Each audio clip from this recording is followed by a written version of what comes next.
Hello, kamusta tayo lahat? Nagpapasalamat tayo kay Almighty Father sa pagbibigay niya sa atin ng kalakasan. Dahil yung kalakasan na yun, kailangan natin sa araw-araw. Dahil marami tayong mga na-experience at marami rin tayong mga taong nakakasalamuha na kailangan talaga natin ng strength from the Almighty Father para lagi nating masunod yung gusto niya at hindi yung gusto natin ang masunod. Si Almighty Father lang makakapagbigay sa atin ng kalakasan, tsaka si Jesus Christ.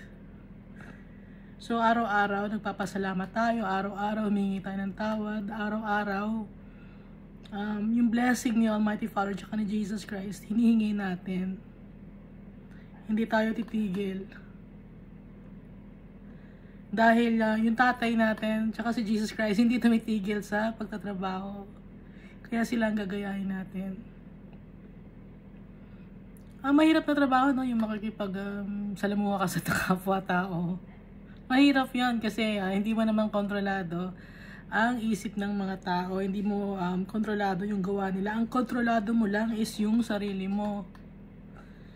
Kaya yung pagkatao natin, iaangkop natin sa kung ano ang gusto ni Almighty Father, Diyos ni Jesus Christ. Pero minsan pumapalya tayo, di ba? O hingi tayo ng tawag ng forgiveness from Jesus. Hingi tayo. At papatawarin tayo. Marami tayong mga chances habang buhay pa tayo. Habang nandito pa tayo sa lupa. Last time na binasa natin is yung Matthew chapter 10. Naubusan ako ng tape kaya hindi natapos. Naubusan ng tape yung recording tape. Kaya hindi natin nabasa yung verse 40 and 42. Pero recap muna natin yung bandang Matthew chapter 10 verse 1 up to 39, no? Na hindi tayo higit sa master natin. Kung anong naranasan ni Jesus Christ, mararanasan din natin yun, yung persecution, yung trials and temptations. Nararanasan na natin yan, di ba?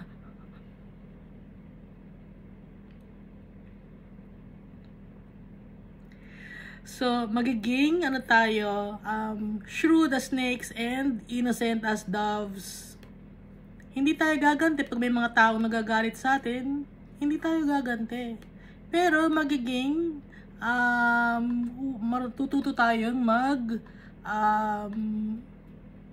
mag-judge ng wise. No? Alam natin kung kailan natin i-hold back yung tongue natin at alam natin kung kailan tayo magsasalita. At dapat pag nagsasalita tayo ay para sa ikapupuri ng pangalan ni Jesus at ni Almighty Father. At kung may mga tao man tayong shiniran ng salita ng Diyos at kung ayaw nila or i-mock nila tayo or i-persecute nila tayo, huwag tayo magagalit, no? Dahil si Jesus Christ hindi siya ganon. Laging si Jesus Christ ang titignan natin. Laging yung turo ni Almighty Father ang aalalahanin natin.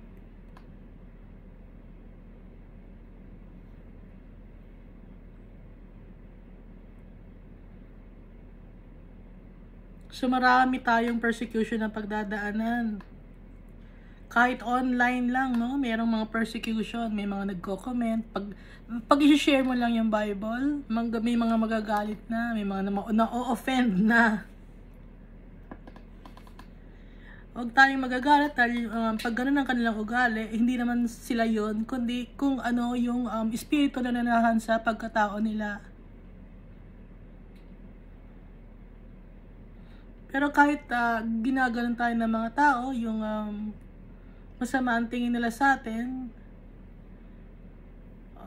sinasabihan tayo ng kung ano-ano dahil sa daldala natin ng pangalan ni Jesus Christ at saka ni Almighty Father. wag natin na gagantihan or magsasalita tayo ng masama. Puro pagmamahal pa rin. Gaya ng ginawa ni Jesus, ang ipapakita natin.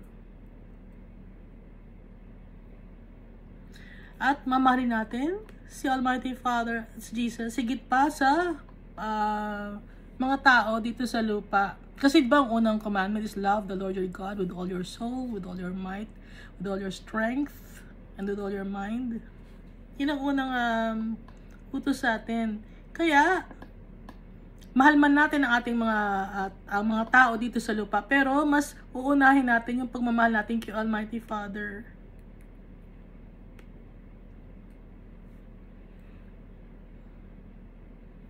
At yung mga dreams natin, no? Marami tayong mga dreams. Bawat isa sa atin, nung bata tayo, may mga pangarap tayo sa buhay na hindi naman in line sa gustong mangyari ni Almighty Father. Di-deny na natin ang sarili natin. Dahil susundin natin yung tatay natin. Dahil yung plan ni Almighty Father mas grandiose pa kaysa sa mga pangarap natin. Ano yung grandiose na plan ni Almighty Father? Yung magkaroon tayo ng eternal life. Yung makasama yung totoong pamilya natin in heaven. Wala nang mas hihigit pa na treasure doon. Na makasama natin yung tatay natin. Siya kasi Jesus. At yung mga tao, i-welcome natin. Yung mga tao na vulnerable, pag tinanggap natin sila, para na rin natin tinanggap si Jesus Christ. Para natin welcome, pati na rin si Almighty Father. Dito sa verse 14, anyone who welcomes you welcomes me, and anyone who welcomes me welcomes the one who sent me. Sabi ni Jesus, kung sino man ang tumatanggap sa inyo, ay tinatanggap ako, at kung sino man ang tumatanggap sa akin, ay tinatanggap si Almighty Father. Whoever welcomes a prophet as a prophet will receive a prophet's reward, and whoever welcomes a righteous person as a righteous person will receive a righteous person's reward. Kung ano man yung ipinakita yung kabutihan sa mga tao, mabibigyan tayo ng reward nun.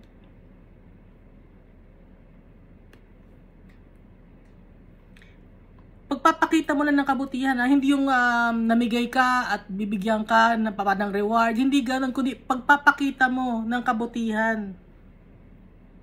Pag-welcome mo lang, wini-welcome mo lang, bibigyan ka na agad ng reward. No? So, hindi to monetary, hindi to ay offering to. Pag nagbigyan ka ng offering, alam ko bibigyan ako ng reward. Hindi to monetary, May reward agad. I-welcome mo lang ang mga workers or servants of God. Ibigyan ka agad ng reward. And if anyone gives even a cup of cold water to one of these little ones who is my disciple, truly I tell you, that person will certainly not lose their reward. Kahit tubig, malamig na tubig, kahit bigyan mo ng malamig na tubig, magkakaroon ka pa rin ng reward. Kahit bigyan mo ng candy, magkakaroon ka pa rin ng reward. I-welcome mo lang, magkakaroon ka pa rin ng reward. So, walang pag mas malaki ang binigay ko na reward, pag mas malaki ang ibinigay ko, yung reward siguro mas malaki. Hindi. Pare-parehong reward, no? Parehong reward. Lahat reward. Walang, kung mas malaking binigay mo, mas malaki rin ang reward na makukuha ko. Walang ganon. Puro reward lang to, na pare-pareho. Okay? So, ano yung reward na yon? Yung inheritance natin. Meron ba bang masihigit pa si reward na yon? Yung inheritance natin, na makasama yung tatay natin, tsaka si Jesus Christ. Wala nang masihigit pa doon. Baka nag-aantay pa kayo ng ginto, no? Ng house and lot, brand new car. Hindi na. Ang reward natin, si Almighty Father tsaka si Jesus Christ. Ang makasama sila dahil sila ang tunay na kayamanan. At dito tayo sa Matthew chapter 11. After Jesus had finished instructing his 12 disciples, he went on from there to teach and preach in the towns of Galilee. So, pagkatapos ni Jesus mag-instruct sa kanyang mga 12 disciples, nagpunta siya at nagturo sa town ng Galilee. When John, who was in prison, heard about the deeds of the Messiah, he sent his disciples to ask him, "Are you the one who is to come, or should we expect someone else?" Sabi ni John. Ito si John the Baptist. So narinig niya yung mga miracles na ginagawa ni Jesus Christ, nakarating sa kanya kahit nakakulong siya. Dahil yung mga balita naman talaga, no, kahit noon pa man, yung mga balita may pakpak. So nakakarating kahit nakakulong si John the Baptist. Sinasabi sa kanya ng kanyang mga disciples or yung mga taong nahuling nakulong sa kanya, kinukwento.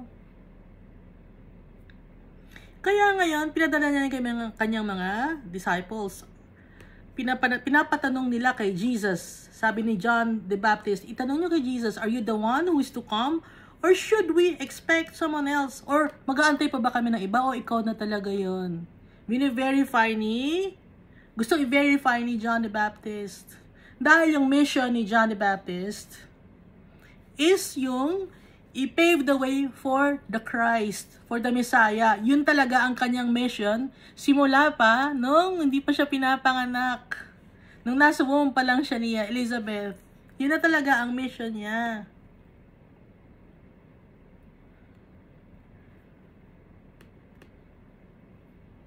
Kaya si John the Baptist, ibang klaseng, habang lumalaki siya, iba siya sa ibang mga tao. Dahil nasa sa kanya si Almighty Father. Gina-guide siya. Dahil siya ang gagamitin ni Almighty Father para maging herald sa pagdating ni Jesus Christ. Yung ibang mga prophet, ang mission nila sa buhay is bawat sasabihin ni Almighty Father, i-relay ngayon ng mga prophet, no, sa mga tao. Itong si John the Baptist, alam na niya. Kasi yung sila Moses, di ba, magtatanong sila ulit kay Almighty Father, tapos i-relay nila, tapos tatanong ulit sila kay Almighty Father, i-relay nila sa mga tao. Si John the Baptist, una pa lang, alam na niya na yun ang ganyang gagawin. Jesus replied, "Go back and report to John what you hear and see. The blind receive sight, the lame walk, those who have leprosy are cleansed, the deaf hear, and the dead are raised, and the good news is proclaimed to the poor. Blessed is anyone who does not stumble on account of me." Sabi ni Jesus, pinapasabi ni Jesus sa disciples niya, na sabihin kay John the Baptist na bumalik kayo kay John, no? Sabihin nyo sa kanya kung ano ang narinig nyo at nakita ninyo. Na yung mga bulag, nakakita. Yung mga crippled or lame, nakalakad. Yung may ketong or leprosy or mga skin diseases, gumaling. Naging malinis ang kanilang mga katawan. Yung mga bingi, nakadinig. Yung mga patay na buhay. At yung good news ay naiproklama na sa mga mahihirap.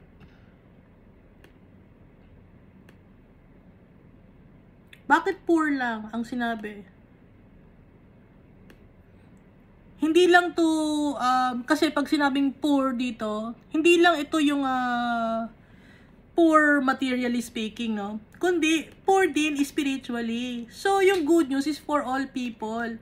Dahil hindi nila alam yung good news, yung mga tao. Lahat ng tao. Kaya, the good news is proclaimed to the poor. Kasi may good news, yung good news naman, hindi lang naman yung poor ang nakarinig. Pero bakit sabi ni Jesus poor?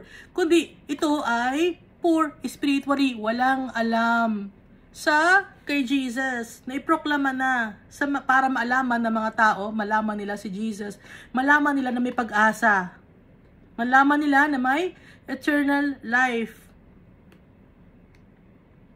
Blessed is anyone who does not stumble on account of me. Pinagpapala ang kahit sino man na hindi na-offend o nagagalit sa mga gawain ni Jesus. Sabi niya, sa mga ginagawa ko, pinagpapala yon. Dahil kaya sila pinagpapala, dahil meron silang faith. Hindi sila nagagalit, hindi sila na-stumble. Dahil sa may pananampalataya sila, naniniwala sila, kaya pinagpapala sila. Ang pagkakaroon ng faith ay isang pagpapala. It's a blessing. Kaya nga 'di ba ang faith is one of the gifts of the Holy Spirit. Verse 7, as John's disciples were leaving, Jesus began to speak to the crowd about John. What did you go out into the wilderness to see? Sabi ni Jesus. Nung umalis na, papaalis na yung mga disciples, sabi ni Jesus, ano ang nakita ninyo sa wilderness? A reed swayed by the wind. So, ibig sabihin ng a reed swayed by the wind, ito ba ay isang damo na madaling tamaan ng hangin, na pag tinamaan ng hangin, mahihiga or huhupay. Kasi si John, matapang siya. Kaya hindi siya reed swayed by the wind. Kasi ang reed swayed by the wind, ibig sabihin mahina. Duwag. So si John, hindi siya duwag. If not, what did you go out to see? A man dressed in fine clothes? Kung hindi man, ano ang nakita ninyo? Isang bang lalaki na nakasuot ng magandang damit? Sabi ni Jesus. Hindi. No. Those who wear the clothes are in kings' palaces. Hindi. Kasi yung mga taong nakasuot ng mga mamahalin na mga damit, mga magagarang damit, ay nakatira sa palasyo ng hari. Then what did you go out to see? A prophet? Sabi ni Jesus. Yes, I tell you, and more than a prophet. Kaya niya sinabing more than a prophet si John the Baptist. Kasi si John the Baptist ang prophet dahil siya ang nag-herald or nagpapakalat na si Jesus ang Messiah ay padating na. Kaya more than a prophet. See? John the Baptist, this the one about whom it is written, I will send my messenger ahead of you, who will prepare your way before you. Kaya nga siya, si John the Baptist ay more than a prophet kasi siya yung messenger bago dumating si Jesus Christ. Kaya si kino-consider ni Jesus Christ na more than a prophet si John the Baptist. Dahil ang pagdating ng Diyos sa lupa, yun ang ipinapakalat ni John the Baptist, ang pagdating ni Jesus Christ. Siya yung bago dumating si Jesus Christ, siya yung nagsasabi sa mga tao na darating na si Jesus Christ. Siya yung nag-pave ng way. Nire-ready ni John the Baptist yung mga tao. Kaya sinasabi ni Jesus na more than a prophet si John the Baptist. Truly I tell you, among those born of women, there has not risen anyone greater than John the Baptist. So, nilalahat na ni Jesus Christ, no? Na lahat ng mga pinapanganak, wala nang masihigit pa kaysa kay John the Baptist. Nilalahat na niya. Walang ipinanganak na masihigit pa. Yet, whoever is least in the kingdom of heaven is greater than he.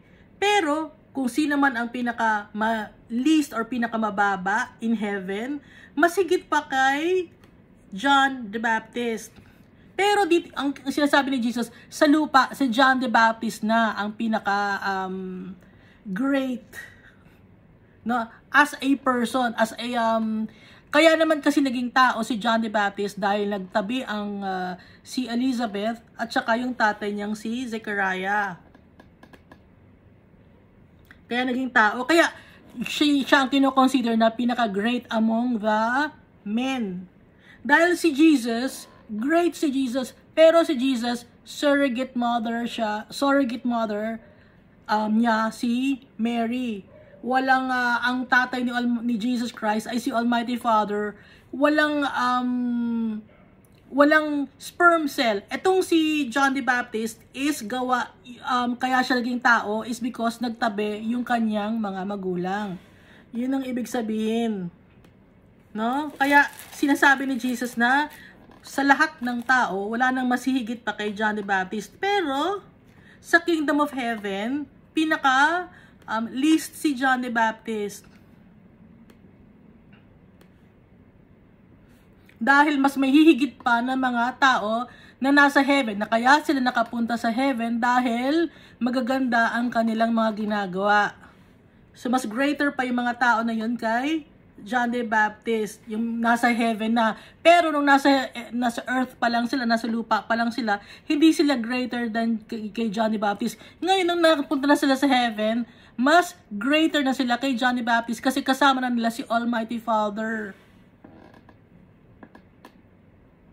Nagkakaintindihan?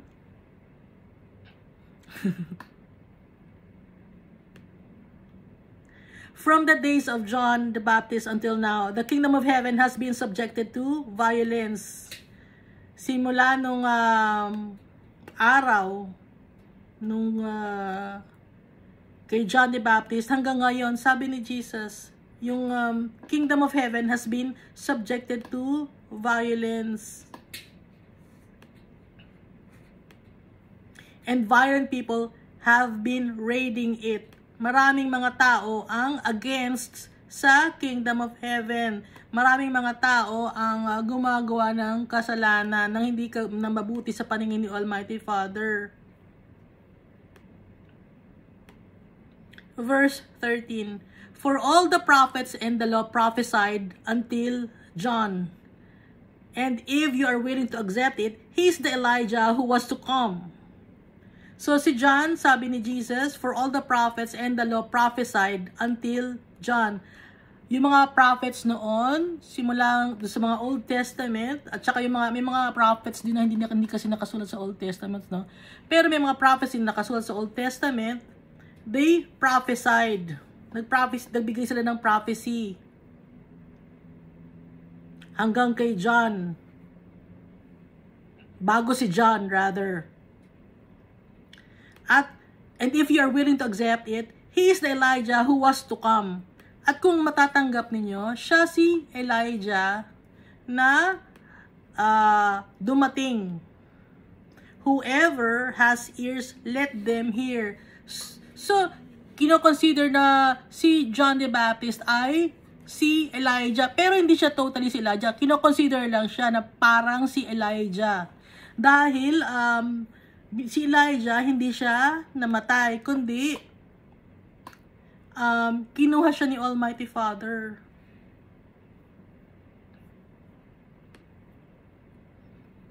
Kaya dun sa Old Testament, kino-consider siya na Elijah, pero hindi siya si Elijah, kundi in the form of Elijah, na isang prophet, na faithful kay Almighty Father.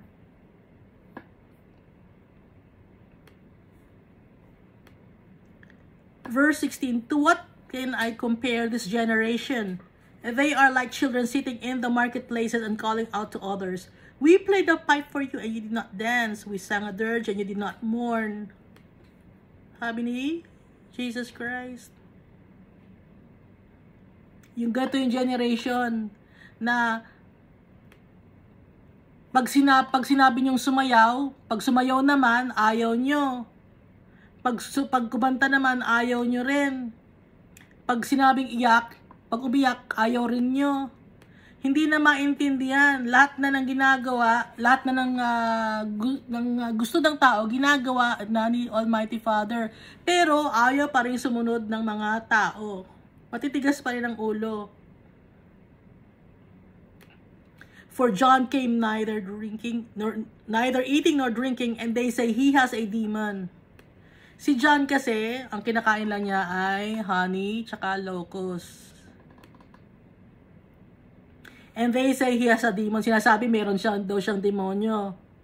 Kaya daw yun lang ang kinakain ni John the Baptist. The Son of Man came eating and drinking, and they say, here is a glutton and a drunkard, a friend of tax collectors and sinners, but wisdom is proved right by her deeds. Ito na, tapos sabi ni Jesus, the Son of Man came eating and drinking. Si Jesus naman nakikipag-socialize siya sa mga tao, nakikisama sa mga tao, nakikipag-usap sa mga tao, nakikipag-usap sa mga makakasalanan, kaibigan ng mga tax collectors at ng mga makasalanan. Pero ayaw pa rin ninyo. Hindi na maintindihan. Kung si John, hindi siya umiinom, no? At hindi rin siya kumakain, ayaw ninyo. Si Jesus Christ naman dumating, kumakain at umiinom, sasabihin naman ninyo, glutton and drunkard at kaibigan ng mga tax collectors at ng mga makakasalanan. Hindi naman laman. Itong ibig sabihin ng we played the pipe for you and you did not dance. We sang a dirge and you did not mourn. Hindi na maintindihan ng mga ni Almighty Father kung ano-ano na ang gustong ng mga tao. Lagi nilang gustong sundin ang kanilang sarili. But wisdom is proved right by her deeds.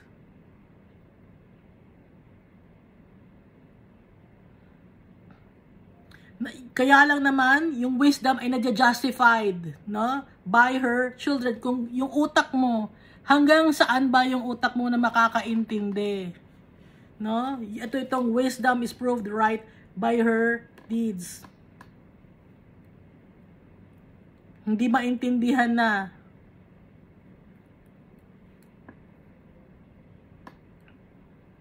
Hindi maintindihan na ng hindi makaintindi ang mga tao dahil yung kanilang pag-iisip maikli, mababaw lang ang kanilang pag-iisip. Hindi broad ang kanilang knowledge. Kaya yung wisdom nila, yung pagde-decision making nila, mababaw. Verse 20, then Jesus began to denounce the towns in which most of his miracles had been performed because they did not repent. Maraming town si Jesus Christ na pinuntahan. All over Israel, nagpupunta si Jesus Christ. Naglalakad lang si Jesus Christ, no? Wala siyang sinasakyan na chariot, kabayo. Walang sinasakyan si Jesus. Naglalakad siya. Sinusuyod niya ang buong lugar para may pagalingin na tao at para spread ang good news, ipakalap ang salita ng Diyos. Naglalakad si Jesus.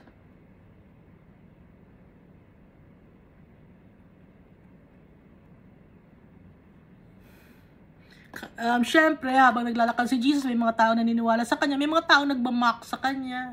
Pero binabaliwala lang ni Jesus yon. Tuloy pa rin siya sa kanyang pag-spread ng good news sa mga tao. Tuloy pa rin siya sa mission niya. Sa utos ni Almighty Father. Sinusunod niya si Almighty Father. At yung mga tao na yun, na pinagkitaan ni Jesus Christ ng miracles, dito sa verse 20, hindi pa rin naghingi ng tawad. Patuloy pa rin sa pagkakasala.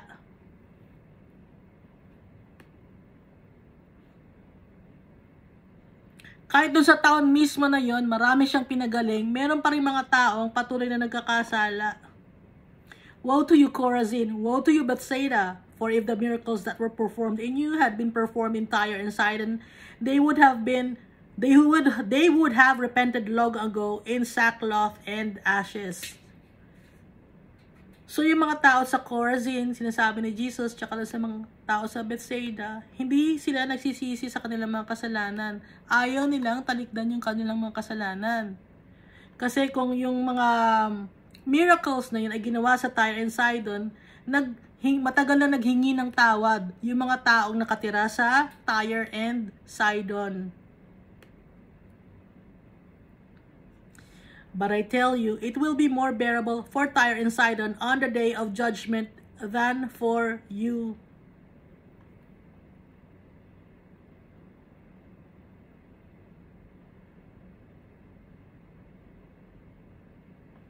So, sinasabi dito na Jesus na yung sa Judgment Day, magiging worse pa yon kaysa sa mga lugar sa Tyre and Sidon. Yung judge sa Judgment Day at the last days. And for you, Capernaum, will you be lifted to the heavens? No, you will go down to Hades. At ikaw, Capernaum, lugar to, no? Lahat ng to ay sa loob ng Israel. Itataas ka ba hanggang langit? Hindi. Ikaw ay mapupunta sa lugar ng mga patay, yung Hades.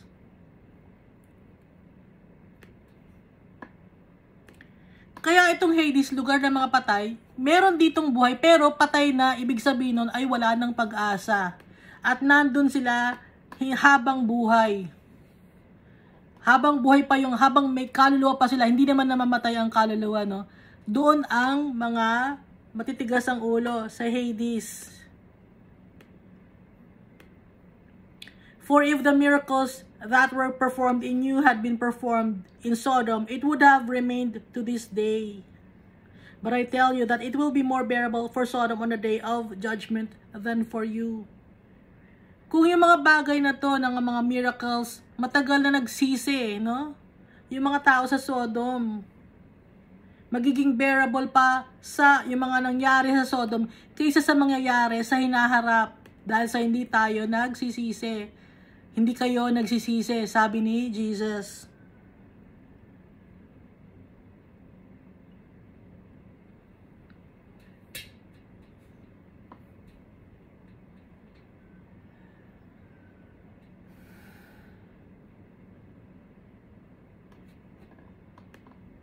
Kung yung miracle na ginawa sa Sodom, matagal lang tumigil ang mga taong magkasala sa mga tao sa Sodom.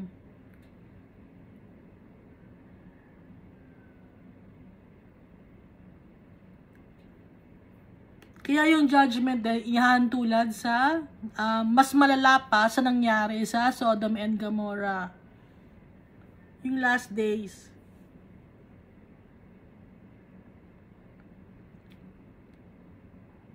Meron bang mga ano ngayon?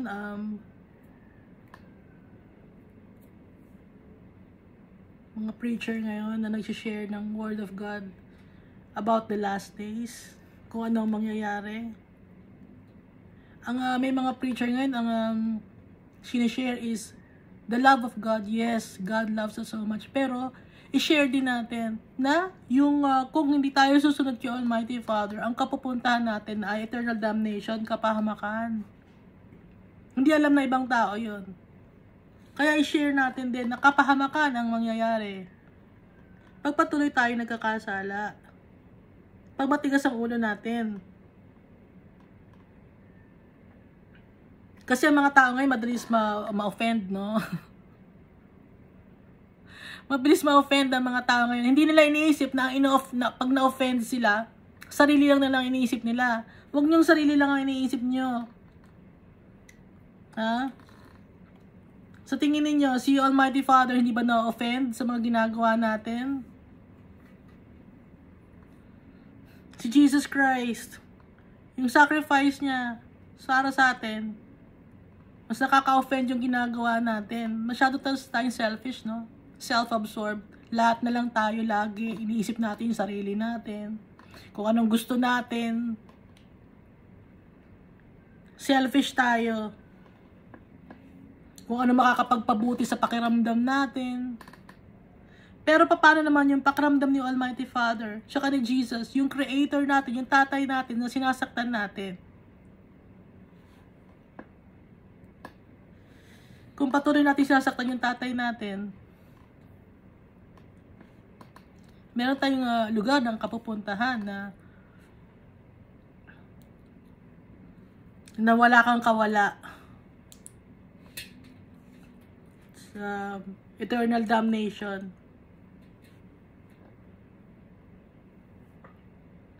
At that time, Jesus said, I praise you, Father, Lord of heaven and earth, because you have hidden these things from the wise and learned and revealed them to little children. Yes, Father, for this is what you were pleased to do. So si Jesus sabi niya, nagpasalamat siya kay Almighty Father, pinuri niya si Almighty Father, kasi yung mga bagay na ito ay nakatago sa mga taong matatalino at wise.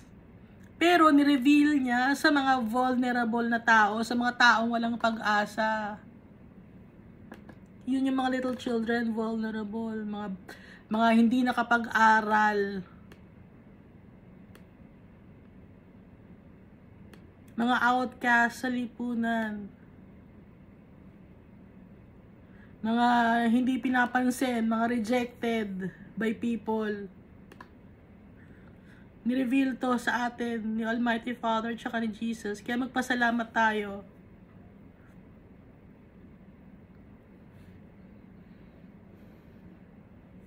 Dahil mahal tayo ng tatay natin. Ayaw tayo mapahamak ni Almighty Father tsaka ni Jesus.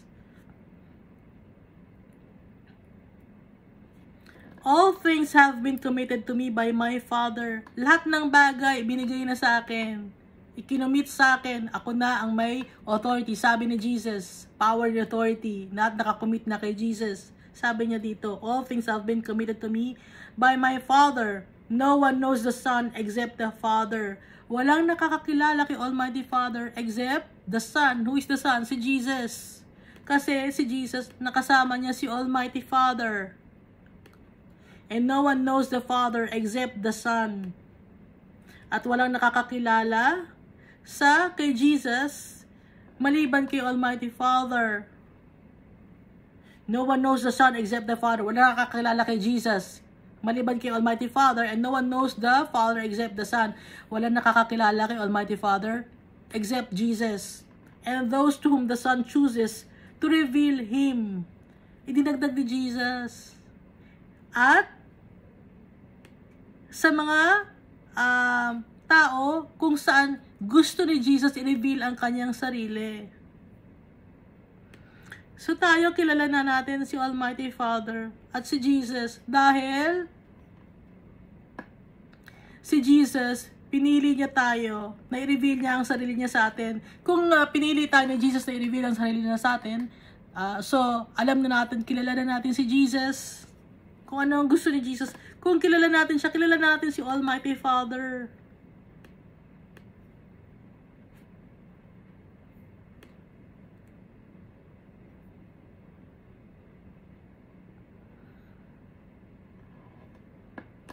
Come to me, all who are weary and burdened.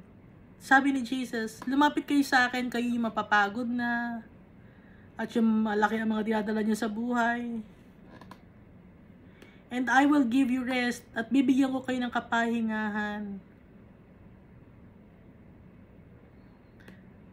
So lahat ng mga bagay na iniisip natin, ibigay natin kay Jesus, dahil siya ang magbibigay sa atin ng kapahingahan. Napapagod na tayo, ibibigay natin kay Jesus. Jesus, napapagod na ako. Ibibigay ko sa ito, Jesus. Wala akong kalakasan. Sa iyo lahat ito, Jesus. Ikaw ang kalakasan ko, Jesus.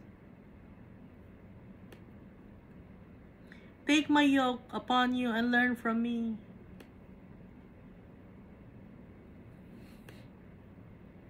Sabi ni Jesus.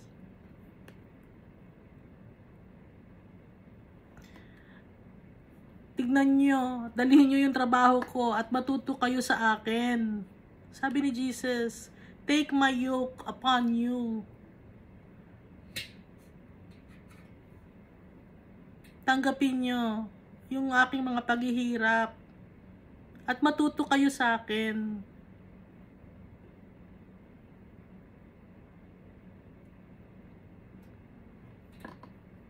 For I am gentle and humble in heart.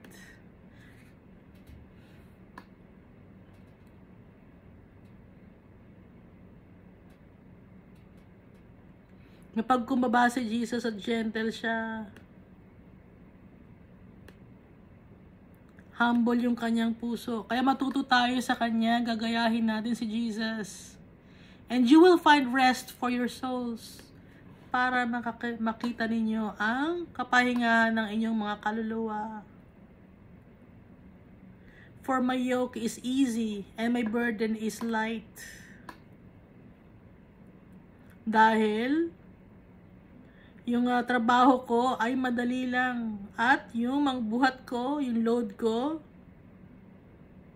na ibibigay sa inyo ay hindi mabigat. My burden is light. Yung buhat ko, yung load na dadala ko ay magaan.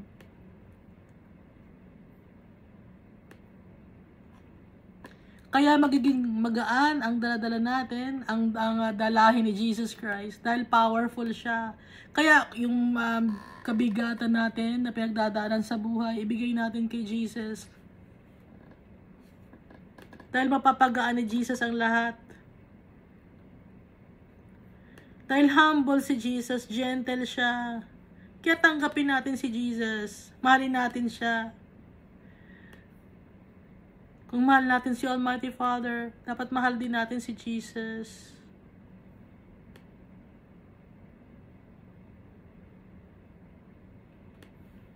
Tanggap tayo ni Jesus.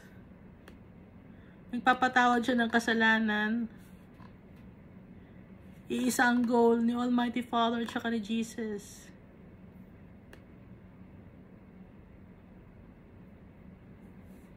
Hindi tayo i-deny ni Jesus. Basta gawin lang natin ang ipinapagawa niya sa atin. Ano ba yung pinapagawa sa atin? Mabigat ba yung pinapagawa sa atin? For my yoke is easy and my burden is light. Mahirap ba yung pinapagawa sa atin? Ano nga yung pinapagawa sa atin? Mahalin ang kapwa-tao natin. Mahalin natin si Almighty Father. At yung kapwa-tao natin. Mabigat bang gawin yun? Mabigat, no? Mabigat talagang gawin yun. Pero kung ibibigay natin kay Jesus Christ, magiging madali para sa atin. Dahil gagayahin natin siya. Yung mga itinuturo niya, yung mga itinuturo ni Jesus, susundin natin.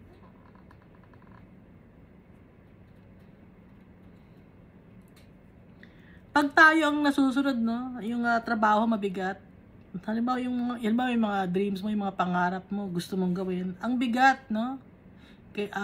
Kailangan gawin ko itong mga bagay na to para makuha ko yung mga gusto ko rito sa mundo. Mabigat yon. Ang hirap gawin yon.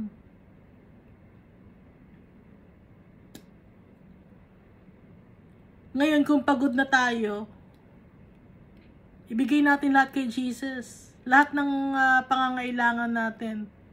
Lahat ng suliranin natin. Lahat ng problems natin.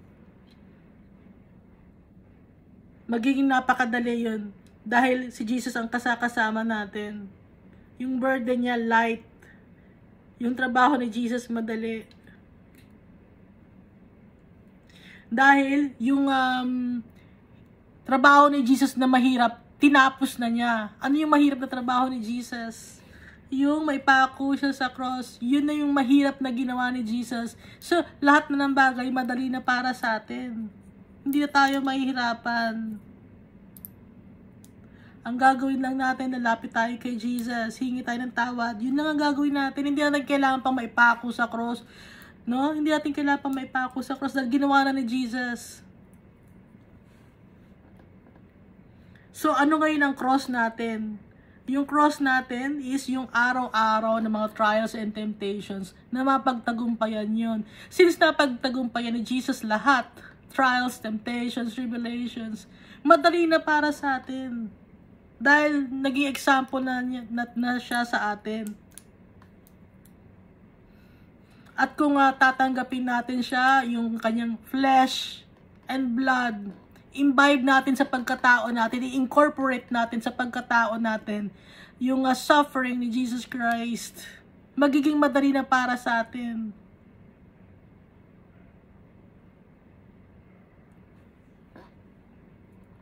Baka sabihin nyo, hindi, mahirap kasi mahirap yung trabaho ko, no? Mahirap yung nagkakasakit, mahirap yung mga nadadanasan ko na mga trials, yung negosyo ko bumagsak, napakahirap. Oo, mahirap yun.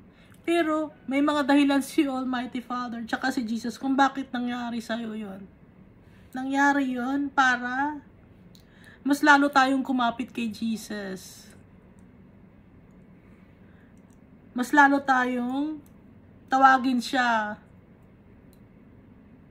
Dahil minsan nagiging complacent na tayo, nagiging kampante na tayo na hindi, ito na yung blessing ni Jesus, forever na to. Ngayon nagiging kampante na tayo, nakakalimutan na natin.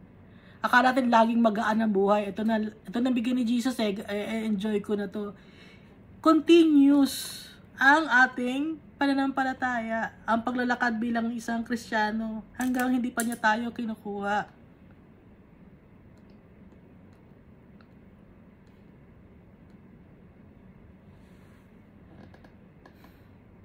I-anchor natin lahat kay Jesus. Yung mga dinadanas natin. Huwag tayong mawawalan ng pananampalataya. Hindi tayo i-fail ng tatay natin. At saka ni Jesus. Dahil kilala natin si Jesus, nireveal niya yung sarili niya sa atin, kilala na natin si Almighty Father din. So, family tayo ni Almighty Father at ni Jesus. Kino-consider nila tayong family.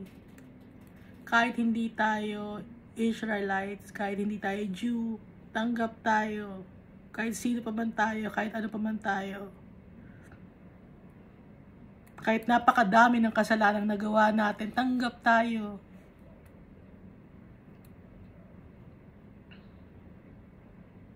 Dahil yun sa pagmamahal ni Almighty Father sa atin. At mahal din tayo ni Jesus Christ. God loves us all so much.